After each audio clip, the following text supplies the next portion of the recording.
상당 부분은 정부의 계획이지 시행이 안 되고 있는 것도 많이 아직까지는 있습니다. 안 되는 것도 있어요. 이것은 계획이고 이것은 실행됐다. 이것을 좀 정확하게 해주는 게 일단 좋겠다는 말씀을 드리고요. 아직까지 시행되는 건 아닙니다. 예. 두 번째, 현재 부동산 관련 규제가 많이 풀렸고는 했는데 아직도 저는 많이 멀었다고 봅니다.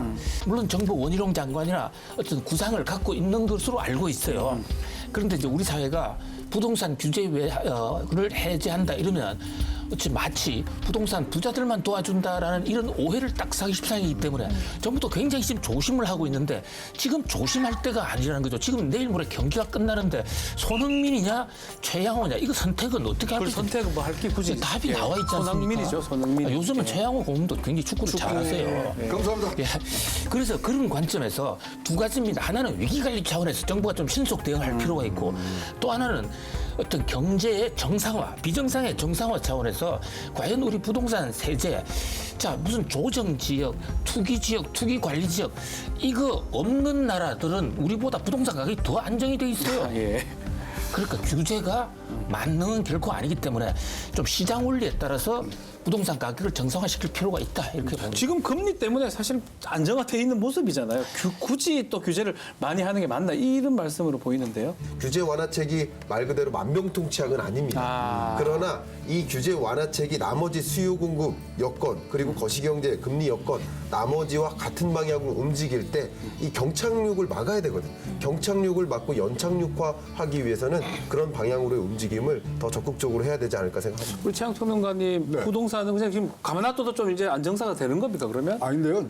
사실 이 부동산 가격이 떨어질 때가 훨씬 더 정책적으로는 어렵습니다. 그렇죠. 예. 다 그거 위주로 설정해 놨는 건데. 근데 이제 우리가 단순하게 예. 금리로 이거를 잡는다는 거를 견제해 두고 하면 돼요. 공급을 더 한다든가 그다음에 규제 푸는 것들이 종합적으로 이제 나와서 되는데 정부 정책 당국에서 정확히 이게 연착륙 맞는다.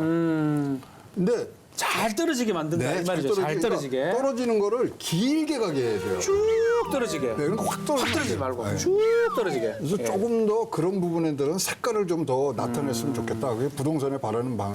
경착륙을 막는 게 마치 부자만을 위한 일 아니냐 이렇게 얘기하는데 경착륙이 야기되면 집값이 폭락하면요 뭐가 무섭냐면 전세 가격보다 집값이 더 떨어져요. 깡통 전세 같은 거. 깡통 전세 문제가 발생해요. 깡통 전세 문제가 발생하기 가장 좋은 국면이 네. 경착륙 구간이에요. 네. 그렇기 때문에 이것은 취약계층 혹은 저소득층에게도 굉장히 위협이 될 수 있어요. 그러니까 경착륙을 막기 위한 모든 정책을 좀 동원해야 되지 않을까. 한번 두 분 제가 공감을 합니다. 예. 평론가님만 따라가겠습니다. 아, 근데 좋습니다. 우리가 전세왕 잡으러 다녀야죠. 전세와 빌라. 그거 따라가겠습니다. 잡으러 따라가겠습니다. 자, 부동산.